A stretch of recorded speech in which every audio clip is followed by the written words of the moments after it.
கிறிஸ்துவுக்குள் பிரியமானவர்களே, உங்கள் யாவருக்கும் மீட்பெரும் இரட்சகருமாகிய இயேசு கிறிஸ்துவின் இனிதான நாமத்தினாலே உங்கள் அனைவருக்கும் என் அன்பின் வாழ்த்துக்களை தெரிவித்துக் கொள்கிறேன்.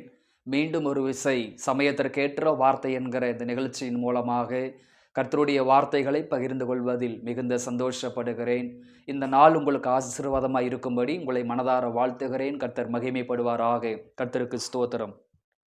இந்த நாளிலும் கூட உங்களுக்காக ஒரு வேத வசனத்தை வாசித்து உங்களுக்காக நான் ஜெபிக்க விரும்புகிறேன். சங்கீதங்களின் புஸ்தகம் 73வது சங்கீதம் அதனுடைய 28வது வசனத்தை வாசிப்போம்.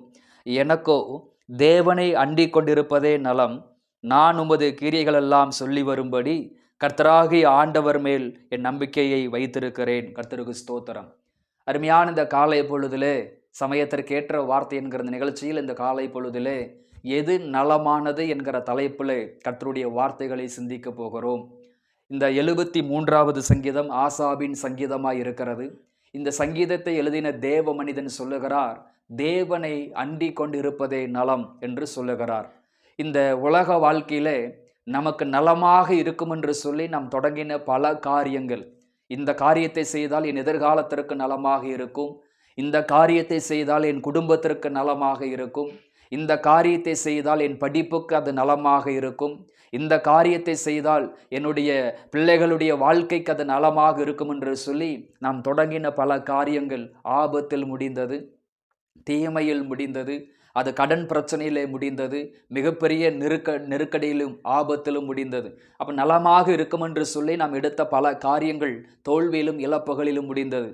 ஆனால் தேவ மனிதனாகிய இந்த சங்கீதத்தை எழுதின தேவ மனுஷன் நிபதமாய் சொல்லுகிறார், இந்த உலகத்திலே நாம் நலமாக இருக்கும் என்று சொல்லி நாம் செய்த பல காரியங்கள் நமக்கு ஆபத்தாக, தீமையாக, பொல்லாப்பாக மாறி போனது.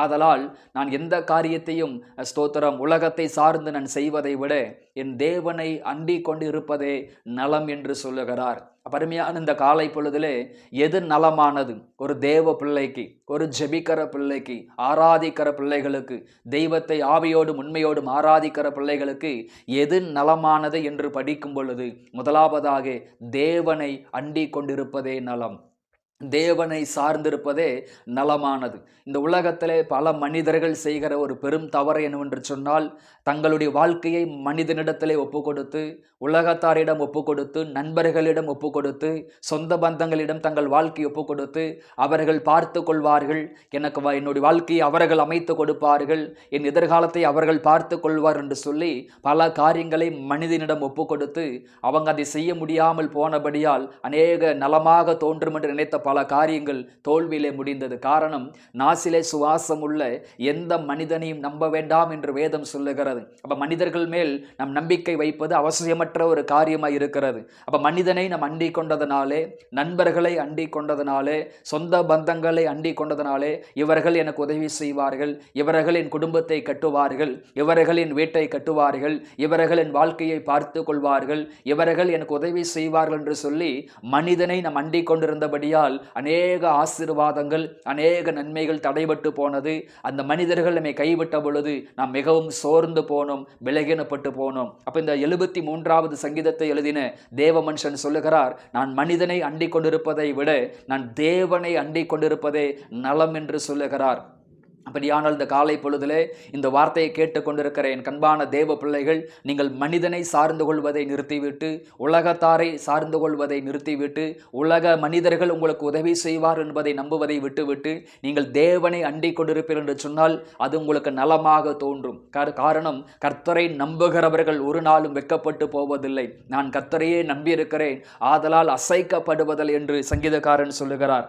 2வது சங்கீதத்திலே ஸ்தோத்திரம் 12வது வசனம் சொல்லுகிறது, அவரை அண்டிக் கொள்ளுகிற யாவரும் பாக்கியவான்கள் என்று வேதம் சொல்லுகிறது. அப்ப அருமையான இந்த காலை பொழுதிலே ஒரு ரட்சிக்கப்பட்ட ஒரு தேவ பிள்ளைக்கு, அபிஷேகம் பண்ணப்பட்ட ஒரு தேவ பிள்ளைக்கு எது நலமானது என்று படிக்கும் பொழுது கர்த்தரையே அண்டிக் கொண்டிருப்பது நலமானது. கர்த்தருக்கு ஸ்தோத்திரம். 2வது ஒரு தேவ பிள்ளைக்கு எது நலமானது என்று படிக்கும் பொழுது 92வது சங்கீதத்திலே 1 முதல் 3 வரை வாசித்து பார்க்கும் பொழுது, கர்த்தரை துதிப்பதும் உன்னதமானவரே உமது நாமத்தை கீர்த்தனம் பண்ணுவதும் 10 நரம்பு வீணையினாலும் தம்புருவினாலும் தியானத்தோடு வாசிக்கும் சுரமண்டலத்தினாலும் காலையிலே உமது கிருபையையும் இரவிலே உமது சத்தியத்தையும் அறிவிப்பதும் நலமாயிருக்கும் என்று வேதம் சொல்லுகிறது.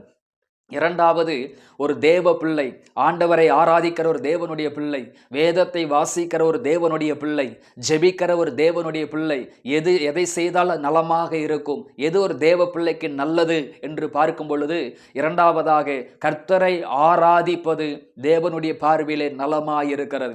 எந்த தேவ பிள்ளை ஸ்தோத்திரம் அதிகாலையில் எழும்பி சமயம் கிடைக்கும் போதெல்லாம், வாய்ப்புகள் கிடைக்கும் போதெல்லாம் தேவனை ஆராதனை செய்கிறார்களோ, தேவனை துதிக்கிறார்களோ, நிச்சயமாகவே அந்த ஆராதனை அவங்க வாழ்க்கையில பல நன்மைகளை கொண்டு வரும், பல ஆசீர்வாதங்களை கொண்டு வரும். அப்ப இன்றைக்கு தேவனை ஆராதிக்காமல், தேவனை உயர்த்தாமல், தேவனை புகழாமல் இன்றைக்கு அநேகர் மனிதர்களை புகழ்ந்து கொண்டே இருக்கிறாங்க. அவங்களிடத்தில் ஏதாவது சகாயம் கிடைக்கும், அவர்களிடத்தில் ஏதாவது உதவிகள் கிடைக்கும், பண உதவி கிடைக்கும், பொருள் உதவி கிடைக்கும் என்று சொல்லி மனிதர்களை புகழ்வதனாலே அநேக காரியங்கள் நமக்கு தோல்வியிலும் இழப்புகளில் முடிந்து விடுகிறது. அப்ப சங்கீதக்காரன் சொல்லுகிறார், தேவனை ஆராதிப்பதே நலமானது, கர்த்தரை ஆராதிப்பதே நலமானது. காரணம், கர்த்தரை ஆராதித்தவர்கள் ஒரு நாளும் வெட்கப்பட்டு போனதே இல்லை.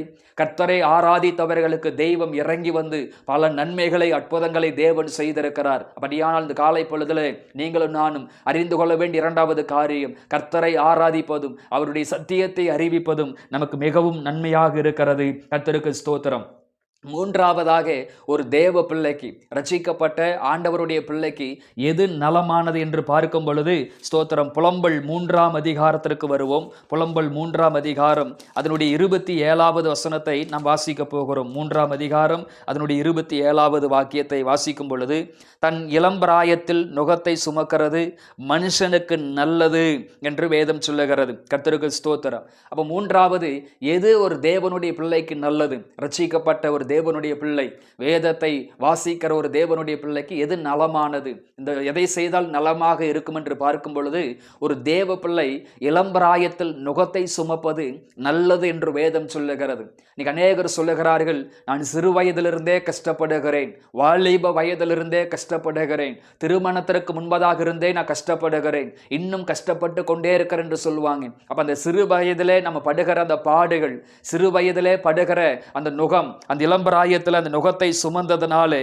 ஸ்தோத்திரம், அது நிச்சயமாகவே நமக்கு எதிர்காலத்தில் நன்மையை கொண்டு வருகிறது, ஆசீர்வாதங்களை கொண்டு வருகிறது. பாருங்கள், தேவ மனிதனாகிய தாவீது இளம்பிராயத்திலே நுகத்தை சுமந்ததனாலே கர்த்தர் அவரோட ராஜ்யபரத்தை நிலைநிறுத்தினார், இடறி போகாமல் இருந்தார், கர்த்தருடைய பாதத்தை அதிகமாக பிடித்து கொண்டார், கர்த்தரை சார்ந்து கொண்டார், கர்த்தரை விசாரித்தார், கர்த்தரை நோக்கி காத்திருந்தார், கர்த்தரை கொண்டு அவர் ஜெயம் எடுத்தார் என்று வேதத்தில் படிக்கிறோம். ஆனால் தாவீதுக்கு இளம் வயதிலே வந்த கஷ்டங்கள், பாடுகள் எதுவுமே சாலமோனுக்கு வராததனாலே, சாலமோனுடைய வாழ்க்கையிலே காலகட்டங்களிலே யுத்தம் இல்லாததனாலே அவர் அநேக பாவங்களை செய்ததை நாம் வேதத்தில் படிக்கிறோம். அப்ப இளம்பிராயத்தில் எந்த அளவுக்கு நுகத்தை சுமக்கிறோமோ, எந்த அளவுக்கு இளம்பிராயத்தில் கஷ்டப்படுகிறோமோ, அது நிச்சயமாகவே எதிர்காலத்தில் நம்முடைய தவறுகளை சரிபடுத்தி கொள்வதற்கும், சரியான ஒரு வாழ்க்கை வாழ்வதற்கும் அது மிக உதவிகரமாக இருக்கும். யாராவது இந்த காலை பொழுதிலே சிறு வயதிலிருந்தே நான் கஷ்டப்பட்டு வருகிறேன், இளம்பிராயத்திலிருந்தே நான் கஷ்டப்பட்டு வருகிறேன் அப்படின்னு சொல்லி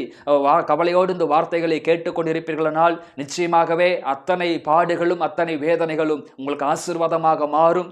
தெய்வம் உங்களை ஆசீர்வதிப்பார். தொடர்ந்து தேவ கிருபையிலே நிலைத்திருங்கள். கர்த்தருக்கு ஸ்தோத்திரம். நான்காவது, எது நலமானது, ரட்சிக்கப்பட்ட ஒரு தேவனுடைய பிள்ளைக்கு எது நலமானது என்று பார்க்கும் பொழுது, சங்கீதங்களின் புஸ்தகம் 119வது சங்கீதம் அதனுடைய 71வது வாக்கியம் சொல்லுகிறது, நான் உபத்திரவப்பட்டது எனக்கு நல்லது, அதனாலும் அது பிரமாணங்களை கற்றுக்கொள்ளுகிறேன் என்று வேதம் சொல்லுகிறது. அப்ப நாலாவது, ஒரு தேவனுடைய பிள்ளைக்கு எது நலமானது என்று பார்க்கும் பொழுது, நாம் படுகிற உபத்திரவங்கள், நாம் படுகிற கஷ்டங்கள், நாம் படுகிற வேதனைகள் அது மிகவும் நலமானது. அதாவது காலத்தில் கஷ்டப்படுகிற காலத்தில், ஏன் ஆண்டவரே இவ்வளவு பாடுகள், எவ்வளவு வேதனைகள் என்ற கேள்விகளை எழுப்பினாலும் அந்த பாடுகளுக்குண்டான ஆசீர்வாதங்கள் வெளிப்படும் பொழுது, பாடுகளுக்குண்டான நன்மைகள் வெளிப்படுகிற பொழுது, பாடுகளுக்கேற்ற உயர்வுகள் வெளிப்படுகிற பொழுது நாம் தேவனை துதிக்கிறோம். தேவ மனிதனாகிய யோசேப்புடைய வாழ்க்கையை படித்து பார்க்கும் பொழுது, சிறுபிராயத்திலிருந்தே பலவிதமான வேதனைகள், கண்ணீர்கள்,